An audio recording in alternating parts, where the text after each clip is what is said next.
በስመ አብ ወወልድ ወመንፈስ ቅዱስ አሐዱ አምላክ አሜን። የሚያዝያ ገድለ መርቆሬዎስ ምዕራፍ 8 አንድ አምላክ በተባሉ በአብ በወልድ በመንፈስ ቅዱስ ስም አምነን ስለ አመፀኛው ኡልያኖስ እነግራችኋለን። ንጉሥ ዳኬዎስ ትንሽ ጊዜ ቆይቶ ትሎች በሰውነቱ እስኪፍለከለኩ ድረስ ታመመ። ምላሱ ከአፉ ተጎልጉሎ ወጥቶ በክፉ አሟሟት ሞተ። በእርሱ ፈንታም ለጣዖት የሚሰግድ ኡልያኖስ የሚባል ከሃዲ ነገሰ። ካህናቱንና ዲያቆናቱን ክርስቲያኑንም ሁሉ ለጣዖት ያሰግዳቸው ዘንድ ይይዛቸው ነበረ። ለጣዖት መስገድንም እምቢ ካሉ አንገታቸውን በሰይፍ ይቆርጥ ነበር። ንጉሡም 2 ኤጲስቆጶሳትን አስመጣ። የአንደኛው ስም ባስልዮስ የሁለተኛው ስም ጎርጎርዮስ ነበር። ሁለቱም ወንድማማች ነበሩ። በጌታችን በኢየሱስ ክርስቶስ ሕግም በጣም ብልሆች ነበሩ። ኡልያኖስም ኑና ለጣዖት ስገዱ አላቸው። ኤጲስቆጶሳቱም እኛ ያለ ጌታችን ኢየሱስ ክርስቶስ በቀር ለማንም አንሰግድም፣ ለማንም አንሰዋም አሉት። ንጉሡም ተቆጣ።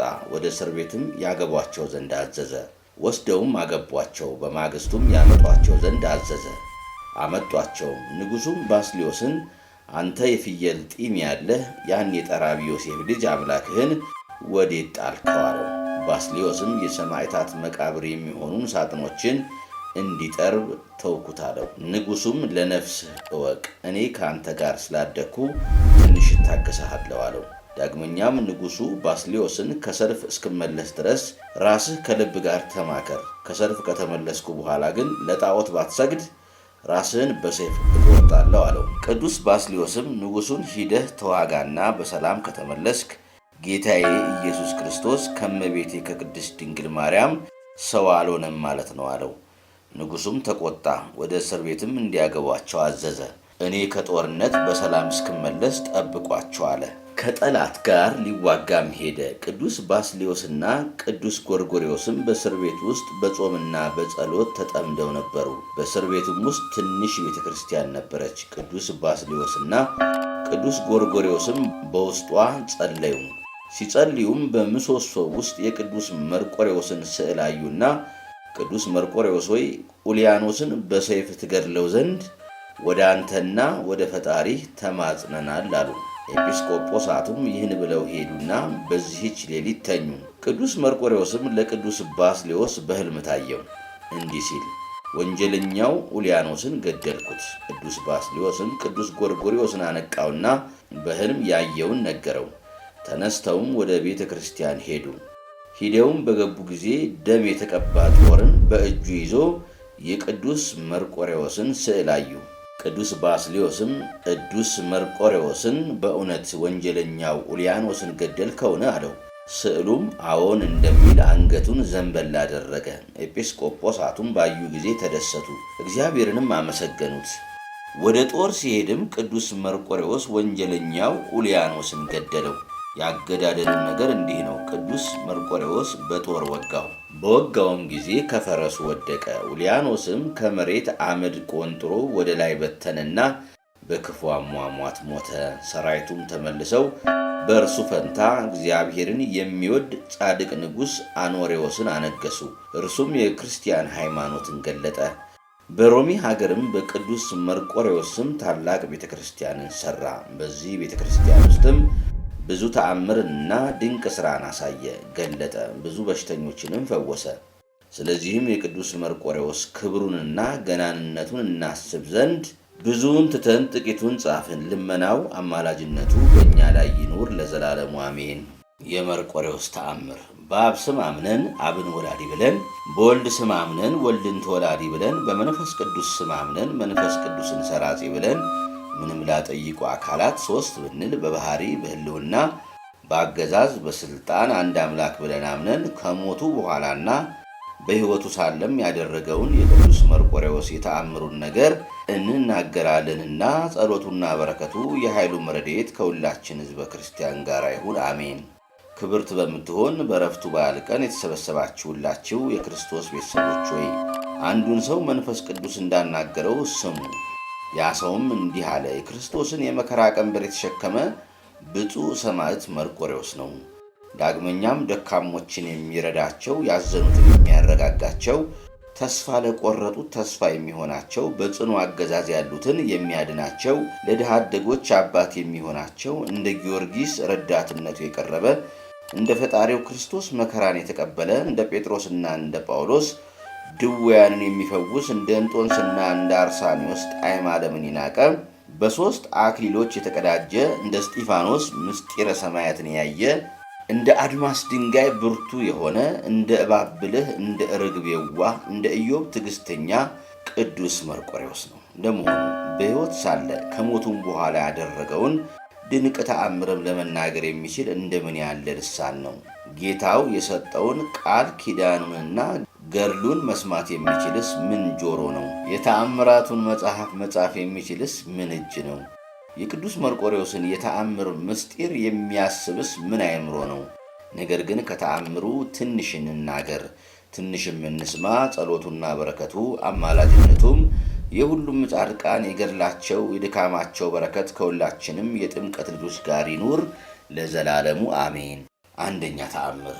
በሰማዕቱ ቅዱስ መርቆሬዎስ ቤተ ክርስቲያን አጠገብ የሚኖር አንድ ሰው ነበረ። ቤቱም ከቅዱስ መርቆሬዎስ ቤተ ክርስቲያን ትይዩ ነበረ። ይህችውም በቅዱስ መርቆሬዎስ ስም በኢትዮጵያ ምድር ለመጀመሪያ ጊዜ የተሰራች ቤተ ክርስቲያን ናት። ያ ሰውዬም ወደዚያች ቤተ ክርስቲያን ሄደ፣ በልቡም ስዕለትን ተሳለ፣ እንዲህም አለ። ስምህ በዓለም ሁሉ የታወቀ ለሁሉም ደካማ ረዳትነት የሚፈጥን ቅዱስ መርቆሬዎስ ሆይ ብርቱ በሚሆን ኃይልህ ተማጽኛለሁ። ሥጋዬ ደማዬ የምሆን አገልጋይህም እነሆ በፊትህ ቆሜያለሁ። ወደ ቤቴም በሰላም ብትመልሰኝ የጦር መሳሪያዬን ለቤተ ክርስቲያን እሰጣለሁ። ይህንም ብሎ ከመስፍኑ ሰራዊት ጋር ወደ ሰልፍ ሄደ። ከጠላት ጋርም ሊጋደሉ ጀመሩ። ታላቅ ግድያም ሆነ። በአንዱ በኩልም አገሩን በሳት ሲያቃጥሉ ምንም ከመቃጠል ያስቀሩት አገር የለም። ያ ሰውዬም በደህና ወደ ቤቱ ከመመለስ በቀር ግዳይ ወይም ምርኮን አልፈለገም። ያን ጊዜ በአረሚ እጅ ተማረከ፣ በጽኑ እስራትም ታሰረ። ቅዱስ መርቆሬዎስ ግን በረድኤት አልተለየውም፣ በእርሱ ላይ ያለው ኃይሉን ሊገልጽ ነው እንጂ። ዳግመኛም እምነቱንና የልቡን ጽናት ሊያይ ነውና። ያ ሰውዬም መርቆሬዎስ ሆይ ኃጢአቴንና የሥራዬን ክፋት አትይ፣ በፈጣኑ ረድኤት ጎብኘኝ እንጂ። ለረድኤት የሚፋጥነው ቅዱስ መርቆሬዎስም ለዚያ አረማዊ በሕልም ታየው። በጦር መሳሪያ ተሸልሞም ወዳጁን ፍታው ባትፈታው ግን ኃይሌን በአንተ አሳያለሁ አለ። በዚያን ጊዜ ያ አረማዊ የተንቀጠቀጠ ከእንቅልፉ ነቃ፣ ፈጥኖም ሄደ። ልቡም ምራራና ከእስሩ ፈታው። በሕልሙም ያየውንም ከመጀመሪያው እስከ መጨረሻው ይነግረው ጀመረ። በዚያን ጊዜም ተደሰተ፣ እግዚአብሔርንም አመሰገነው። እንዲህም አለ። ቅዱስ መርቆሬዎስ ሆይ ኃይል ታላቅ እንደሆነ አወቅኩ። ቃል ኪዳንህም ከሲኦል እንደሚያወጣ ተረዳው። የተሸከመች ማኅፀን ብፅዕት ናት። አጥብተው ያሳደጉ ጡቶችም ብፁዓት ናቸው። እየወጣ እየገባ ተቀመጠ። በአንዲት ቀንም እርሱና የማረከው አባት ልብሳቸውን ሊያጥቡ ወደ ወንዝ ወረዱ። በዚያን ጊዜም ካራውን አንስቶ የማረከውን አባት ሰለበው። ሰለባውንም ይዞ ወደ ቤቱ ገባ። ከተማረከ አንስቶ እስከዚያ ቀን ድረስ ሆኖ የማያውቅ ታላቅ ደስታ ሆነ። የዚያች ሀገር ሰዎችም እግዚአብሔርን አመሰገኑት፣ በእውነት የክርስቶስ ወዳጅ ነውም አሉ። እናንተ የሐዲስ ጥምቀት ልጆች ሆይ ይህ ሁሉ የሆነ እርሱን አምኖ በእርሱ ዘንድ ለሚማጸን ኃይልን በሚያደርግ በጌታችን በኢየሱስ ክርስቶስ ሰማዕት በቅዱስ መርቆሬዎስ ተራዳይነት ነው። እኛንም በጌታው ዘንድ ባለሟልነትን ያገኘና ስለ ኃጥአን የምሕረት ቃል ኪዳን የተቀበለ የቅዱስ መርቆሬዎስን ተአምር የሰማን ባሪያዎቹን አገልጋዮቹን ወደ አዳራሹ ያግባን፣ አሜን። ሁለተኛ ተአምር። ጸሎቱና በረከቱ አማላጅነቱ ከምናነበውና ከምንሰማው ከሁላችን ከሕዝበ ክርስቲያን ጋር ይሁንና ሰማዕቱ ቅዱስ መርቆሬዎስ ያደረገው ተአምር ይሄ ነው።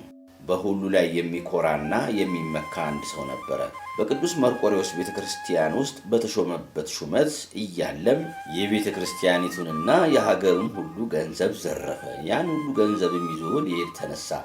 ያን ጊዜ ቅዱስ መርቆሬዎስ መጣና ጎኑን በጦር ወጋው፣ በክፉ አሟሟትም ሞተ። ይህም ሰማዕት በባስልዮስና በጎርጎርዮስ ላይ ሲመካ የነበረ ኡልያኖስን በጦርነት እያለ የገደለው ነው። እንዲሁ ይህንንም ቅዱስ መርቆሬዎስ በጥቁሩ ፈረሱ ላይ ተጭኖ መጥቶ ለሁሉ ሰው እየታየ ገደለው። አንተ የሾምከው የቅዱስ መርቆሬዎስ አምላክ ሆይ ዳግመኛ ከሰማይ መላእክት ጋር በምትመጣበት ጊዜ ጻድቃን በሚያስፈራ ቀኝ በሚቆሙ ጊዜ ያለ ሕማም በፊትህ እንድንቆም አድለን። የቅዱስ መርቆሬዎስ ጸሎቱና በረከቱ አማላጅነቱ ከሁላችን ከሰማነውና ካነበብነው ጋር ይሁን ለዘላለሙ አሜን። የሚያዝያ ገድለ መርቆሬዎስ ተፈጸመ። አነሳስቶ ላስጀምረን አስጀምሮ ላስፈጸመን ለልዑል እግዚአብሔር ክብር ምስጋና ይሁን አሜን።